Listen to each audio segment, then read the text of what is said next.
Welcome to the Knoy Church podcast. We're glad that you're interested in connecting through this teaching time. If you'd like to connect further, feel free to reach out to us through our website, knoychurch.org. For now, enjoy this teaching from Knoy Church, where our mission is to lead people into a growing relationship with Jesus Christ.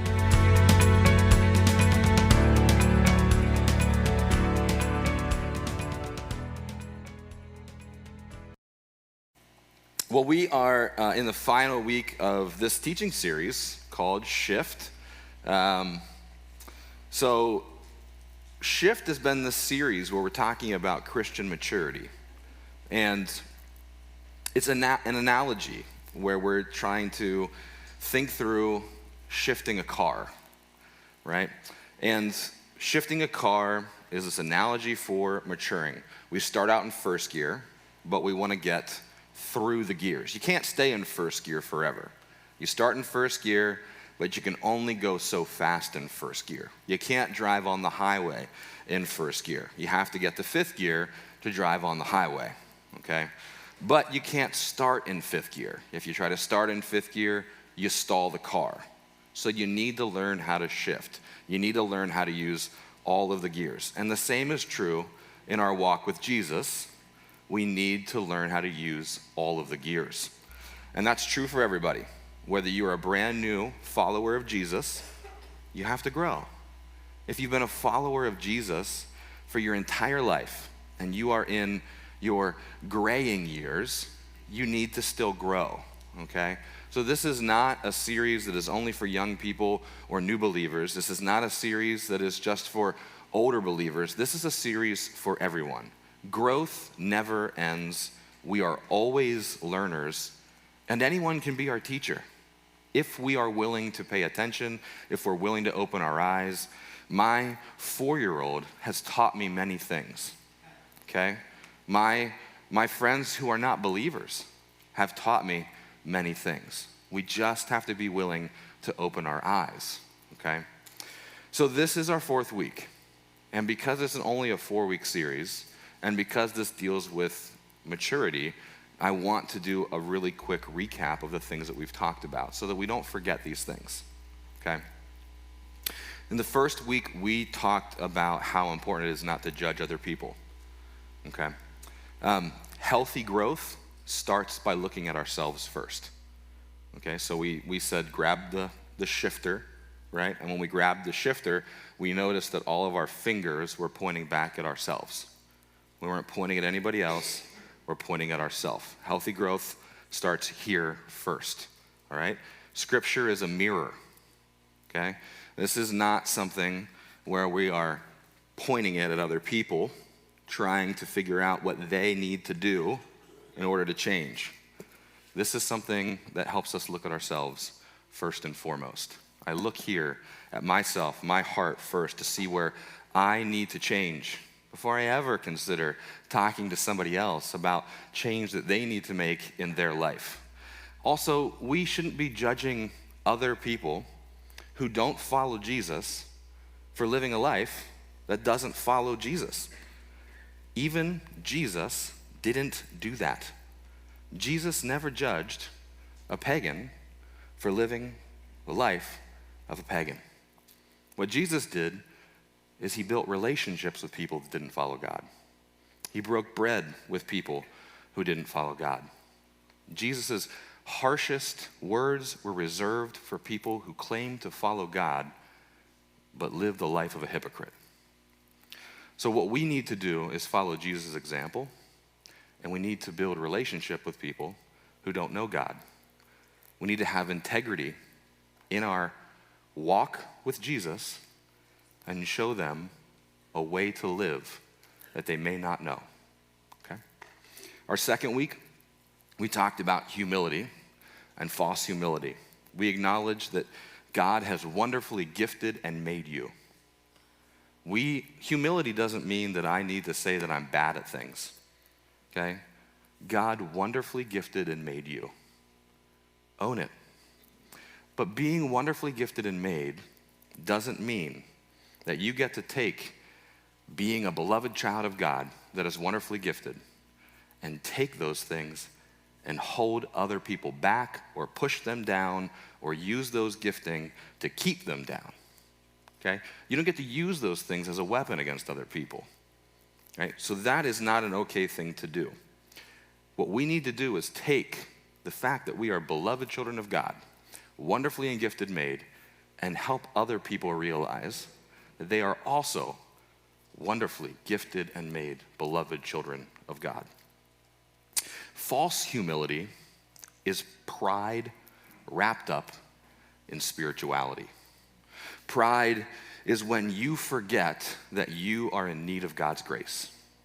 It's when you look around and you see that everybody else makes mistakes and you forget that you also make mistakes. It's when you look around and you're like, man, everybody else just needs God's grace, and I forget that I need God's grace too. Pride is when you start to platform yourself over other people because of how gifted you are. It's when you take those God-given gifts and you hold other people back with those God-given gifts. It's when you take all those things and you wrap them up in spiritual language or a spiritual position or spiritual something. That is false humility. False humility leads to death.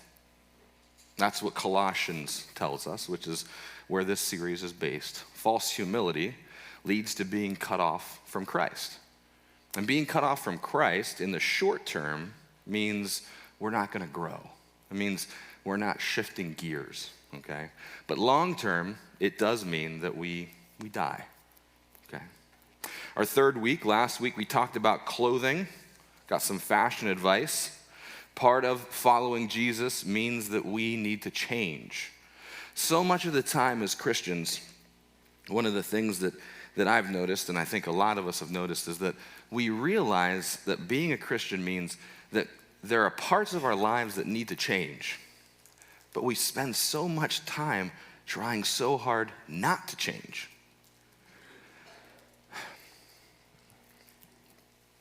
So much of what this book tells us is that there are aspects of our lives that need to look different when we come to know Jesus. There should be a change in our life when we meet Jesus. It shouldn't stay the same. And so we read a passage in Colossians that told us about certain kind of clothing that we should take off and a new kind of clothing that we should put on. Now, we don't have to have perfection, okay? Life isn't gonna look perfect. We're not gonna get it right immediately. We're not gonna get it right all of the time. But change should be evident, like taking off your winter coat, taking off a layer of clothing, or putting a new outfit on. There should be some change evident in your life. We're given a new life in Christ. We can't pretend like the old life is better than the new life. Now, this week, the last week, the fourth week, the final week, it's called Living with Grizzlies. And I want to talk about the reality of Christian community. But to do that, we're going to start by watching a really quick 1-minute video. So, my friends in the back, can you help me? Hi, Cracker.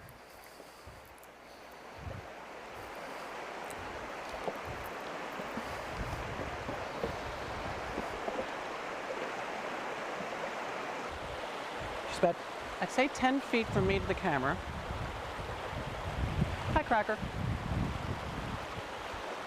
Hi, Cracker. The bear right next to me is Cracker, and she's enjoying a fish right now. I love you, Cracker. I do love you. She's my friend. She's a good friend. You keep eating. The fish that are spawning right now are pretty well spawned out. They're about as tired as I am. It's the 112th day of the Grizzly Diary. It's almost October. I'm really worn out. Are you worn out? Is it time to den? It's time to den. Yeah. It's time for me to go home probably, too. Oh, Cracker. Oh, she found another one. Good girl. I love you. That's my friend.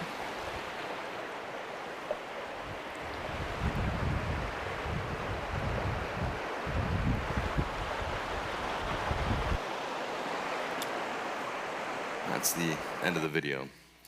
You saw his name on the screen. That's Timothy Treadwell. Anybody ever heard of Timothy Treadwell? A couple of you.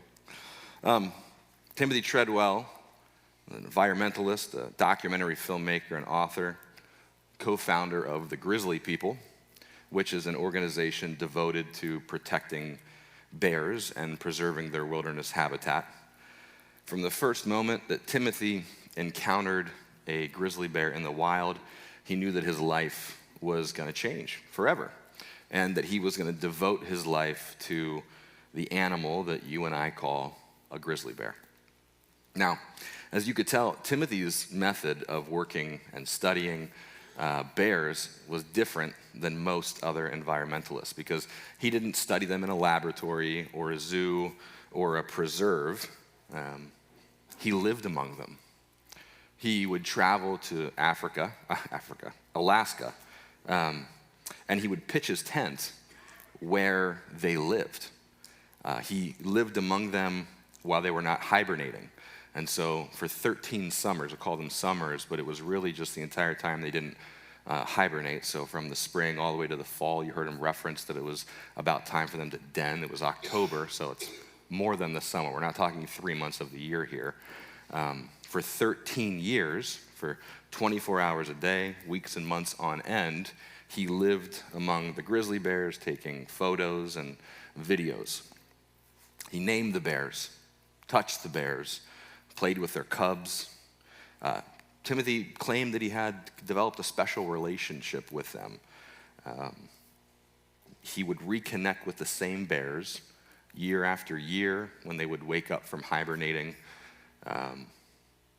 He became pretty well known in the country at the time. He appeared on the Discovery Channel, Dateline NBC, The Letterman Show, and he traveled the entire country, spoke at various elementary schools to educate children about bears and whatnot. But he was also fined by the National Park Service multiple times for violating all sorts of laws and rules, because he was putting his tent up in places that he wasn't supposed to put his tent up. He was not taking care of his food the way he was supposed to take care of his food. That was, drawing the bears into his camp. He wouldn't protect his campsite the way that you're supposed to protect your campsite when you're out in the backcountry. He was creating unsafe conditions. He was running into guides and guests in negative manners, and so he was fined multiple times. And at the end of his 13th year doing this, on the night before his departure from Alaska, Timothy and his girlfriend, Amy, were killed by a grizzly bear. So, what you saw in the video there was not any sort of video magic. He got close, right? He was in with the bears, touching them, playing with their cubs, all sorts of that, right? And you're like, Nick, that's a weird story.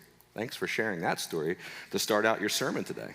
What in the world does that have to do with anything? Because here's the thing. Last week we talked about clothing, right? And what we learned at the end of that passage was that we're supposed to put on a certain kind of clothing. Clothe yourself with compassion, kindness, humility, gentleness, and patience. And here's what I want to ask you to think about.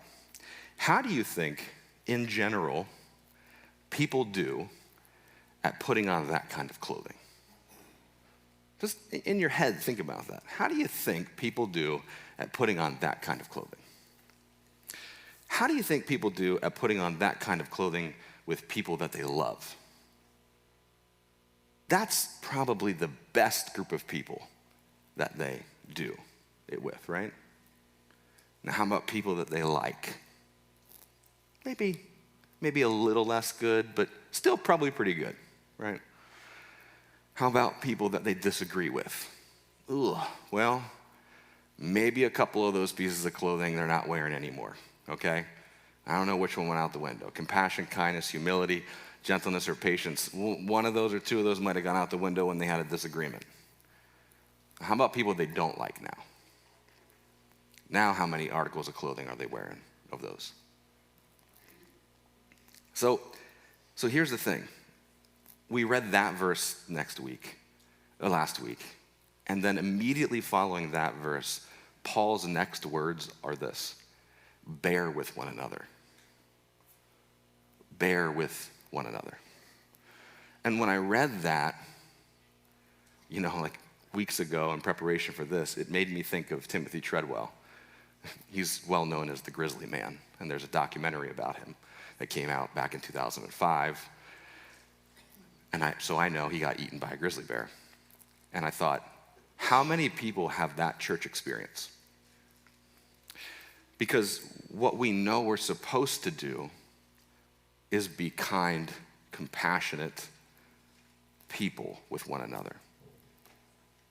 What people that aren't Christians and churchgoers know is that Christians and churchgoers are supposed to be compassionate, kind, humble, gentle people. We're supposed to be like Jesus. And yet, that's not often what we are. That's sort of the rub. So many people are like, I don't have a problem with Jesus. I have a problem with Christians. That ends up being the issue, right? Okay. So people have what I will call the Timothy Treadwell experience when they come to church. It makes sense that Paul's next words then, when he says, clothe yourself in these things, are bear with one another. It can be a little frightening to bear with each other when we're imperfect people. When I'm interacting with somebody who's in a moment of imperfection and they go grizzly bear on me and they chomp off my hand, right? Because here's the thing, it's not like I'm not an imperfect person, but when I'm imperfect, I know why I'm imperfect. I know that I'm imperfect because I had a moment of weakness. I know that I'm imperfect because, I'm having a bad day today. There's a whole lot of stressors that just added up, and I snapped at you because I'm having a bad day. I know that I'm imperfect because you did something or said something, and so something from my past creeped in, and I snapped at you because it made me remember something from before. That doesn't make me a grizzly bear monster. It's just, I'm not a bad person. That's why I snapped at you, right? When I'm a bad person, I can make every excuse in the book as to why I went grizzly on you, so I'm not really a big old grizzly bear monster. But when you go grizzly on me, I got no idea why you did it. And it is so easy for me to think of you as a big old grizzly bear monster snapping at me. I've got no reason to cut you any kind of slack whatsoever. I can just see you as a big old monstrous grizzly bear. Compassion, kindness, humility, gentleness, patience, all those things that I'm supposed to be wearing, those things go right out the door, and I just assume the worst about the monster in front of me. I've heard all the stories about everybody else's church experience, and I might have even experienced it myself at some other church. The Timothy Treadwell experience where somebody got eaten by a grizzly bear when they walked in that other church. So why would I think the best of you? You just tried to eat off my hand. See, part of bearing with each other is remembering that everybody is on a journey. And that's one of the things that we often forget. Everybody is on a journey. Today might be the worst day in somebody's life. You don't know it. Everybody's fighting an invisible battle that you don't get to see. You don't know it. We aren't all in the same place. We are all on a journey, and you don't even know it. Our expectations of each other have to be as unique as the individual in front of us. Bearing with each other means that I need to do my best to be low in my ability to offend and high in my ability to be unoffendable. It means that I need to put on layers of patience and kindness. It means speaking truth in gentleness. It means showing compassion when others get it wrong. And guys, it means being humble enough to admit when I get it wrong. And that is such a lost art in the church today. It is a lost art in the larger culture today, but it is one that we should reclaim inside this building. We should be the ones to reclaim it, to admit when we get it wrong, to be humble enough to do it. But here's the thing, Paul's instructions do not stop with these words. He doesn't stop by saying, bear with each other. That's only the first part. There's a whole nother part. He says, bear with each other and forgive one another if any of you have a grievance against somebody. Forgive as the Lord forgave you. It's one thing to recognize that you're on a journey and somebody else is on a journey, and to be kind and compassionate and even thick-skinned. But over time, all that's still going to add up. To be in Christian community and for Christian community to be good and healthy, we have to forgive one another for brokenness. We have to forgive each other for the things that go on between us. You can't just keep stacking things up against one another. We can't keep building relationships if we don't let go of hurt. Eventually, the hurt gets in the way. When I was I was 18, I don't know, I had this old Dodge Shadow. Anybody remember Dodge Shadows? Okay. My Dodge Shadow was awesome, did the best burnouts in the world, but it was also my first stick shift car. And I was working at a summer camp at the time. We wanted to build this thing one weekend. We had to build it out of bricks. I found a place that had free bricks, so I drove my car and we loaded up the trunk with bricks. I didn't think about the fact that my little Dodge Shadow car was not a truck made to haul bricks. So we packed the trunk full to the top with bricks. And if you stood back and you looked at that thing, it squatted down. It looked like a hoopty, like I was in some city somewhere driving, okay? But here's the thing. I mean, the suspension on my car was not made for that. That's problem number one. So everywhere I drove and I hit a bump, I thought I was leaving pieces of my car behind. Problem one. But problem two, that's problem two, really. Problem one was this. There was so much weight in my car that I couldn't pull out right away. Like I tried to pull out normally and I stalled. So much weight. So I had to rev the engine so high to dump the clutch to even begin to move the car because it wasn't made to pull out. Like my car was not made for all those bricks to be in there. The Creator doesn't make us to carry all of that. Like you and I, when we don't forgive the stuff that comes between us, it is like stacking brick after brick after brick in our trunk. And then we think that we're gonna just operate normally. We think we're gonna pull out and it's not gonna be a problem. We think we're gonna drive down the road and we're gonna go over speed bumps and potholes and we're not gonna leave the muffler or something behind us. But the Creator didn't make for us to work that way. The good news is this: when I did finally drive to where I was going and I did finally unload all of those bricks, my suspension went back to normal and my clutch worked like normal again. It was probably a lot less than what it was before, but it worked again. We will work again too once we unload all that stuff we've been carrying and building up. But we're not made to carry that stuff. We have to let it go. We have to forgive.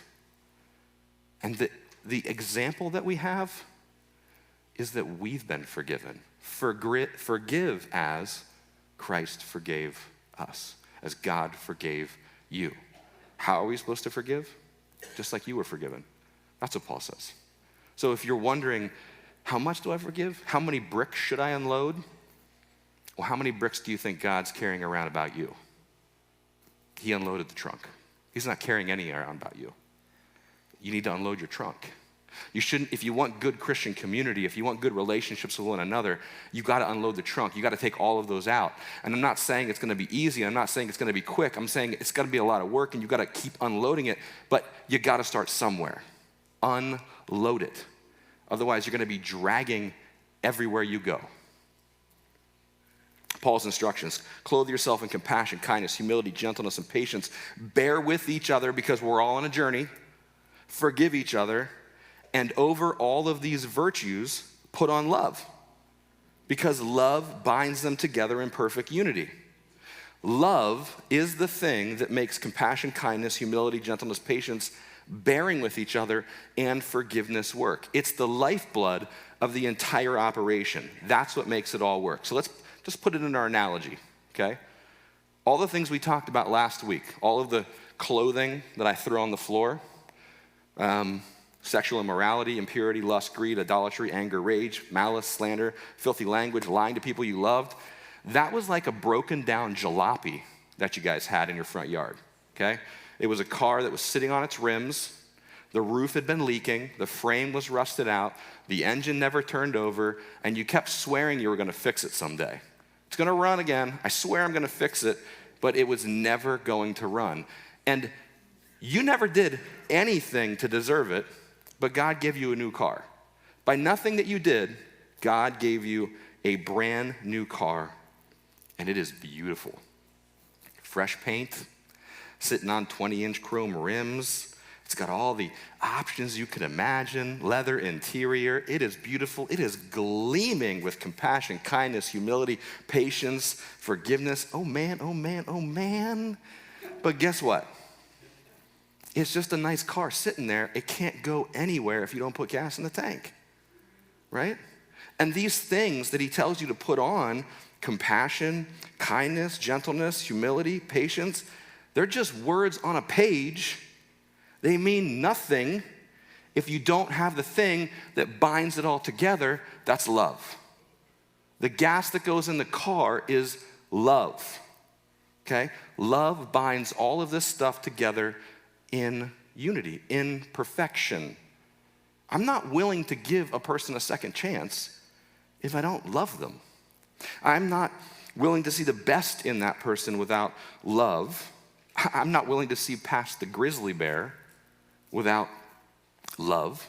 I'm not willing to try again without love. I'm not willing to be patient again and patient again and patient again and patient again without love, right? I'm not willing to see past the addiction and believe that the person really does want to change without love. I'm not forgiven without love, so I'm not willing to forgive without love. Love is the thing that ties it all together, and we might wonder, how much mileage am I going to get out of that kind of fuel? How much mileage am I going to get out of love? I put love in the tank. How far is that really going to go? I don't got to look too far to figure out how much mileage we get out of love, right? How far, how wide, how deep does love really go?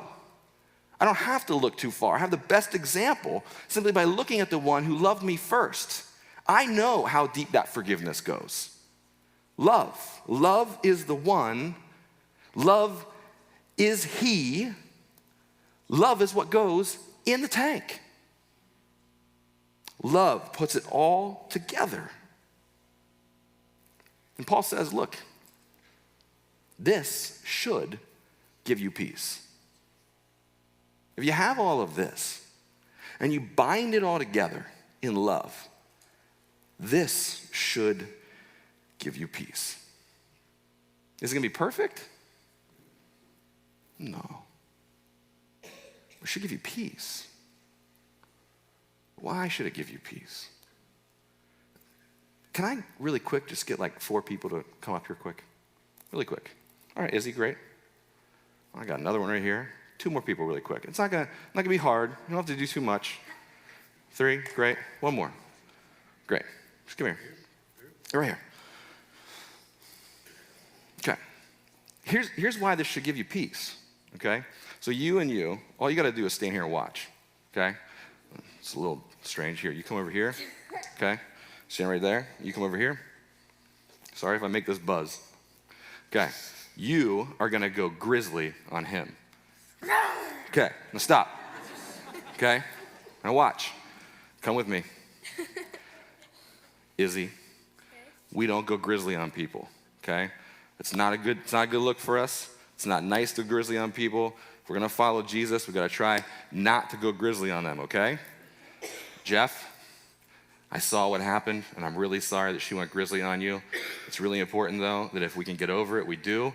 We got to try and be at peace with one another and forgive them, okay? Okay. You guys saw what happened, right? We see it. You saw what I did. We see what you did. Okay. Come back. Okay. This time, you go grizzly on her. Okay. You guys, fix it. Yeah, you guys do it. Each of you take one person. You fix it.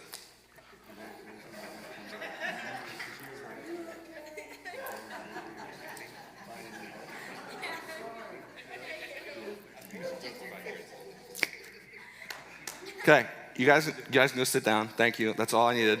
Okay, look. Yeah, good job. Look. It should give you peace because we can actually do this thing, guys. We're not always going to get it right. People are going to go grizzly on each other, okay? Because we're not perfect people. We're human. We're imperfect. These things happen, okay? But we can come into the situation. We can say, hey, are you okay? Hey, I saw what happened. Hey, I know right now it doesn't feel good, and you're probably not going to want to do this right now, but down the road, you're going to want to forgive, okay? Hey, you probably have a reason for going grizzly, but you can't do that. That's not the way we live, right? And we can teach other people how to do the same thing because we're a community of people. It should help you be at peace that we have all these tools. And we do these things in love. We don't enter in and we're not like, dude, don't do that. I'm going to go grizzly on you because you went grizzly on her, right? I don't respond with grizzly. I'm not going to bite your head off because you bit that. That is not what we're called to do. We respond in love. Love is the fuel. Love is the thing that binds us all together. And we should have peace because we're a community that has all the tools we need to engage this stuff in a way that honors and glorifies Jesus. Of course, we are going to have problems and conflicts. We're people. We're human. We're sinful. And we're bringing all of those things together in a community. But we have compassion, kindness, humility, patience, forgiveness, united in love. And we can bear with one another because we're all on journeys. And that should bring us peace. Colossians 3:15-16 says this: let the peace of Christ rule in your hearts, since as members of one body you are called to peace, and be thankful. Let the message of Christ dwell among you richly as you teach and admonish one another with all wisdom through psalms, hymns, and songs from the Spirit, singing to God with gratitude in your hearts. When we put our arms around one another and guide each other back to God's path, that is letting the message of Christ dwell richly among us. When we are humble and admit wrong, that's letting the message of Christ dwell richly among us. When we take communion together, that's letting the message of Christ dwell richly among us.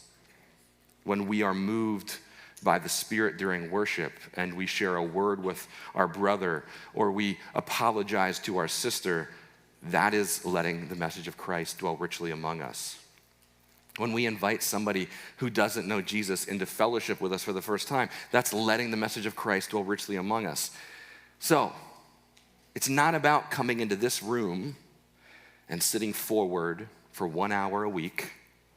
It's about living the words that are written in this book, wherever you are, anytime you are, with whomever you're with.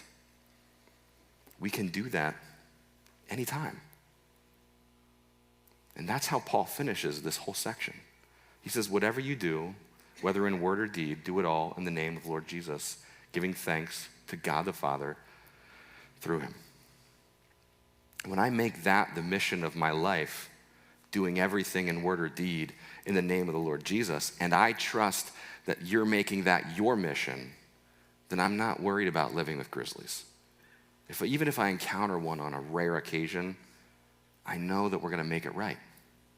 I know that. I trust that because we're doing everything in word and deed for Jesus. That is your mission. That is my mission, and that is our mission, ruled by peace, fueled by love, and bound in unity. Amen? Okay.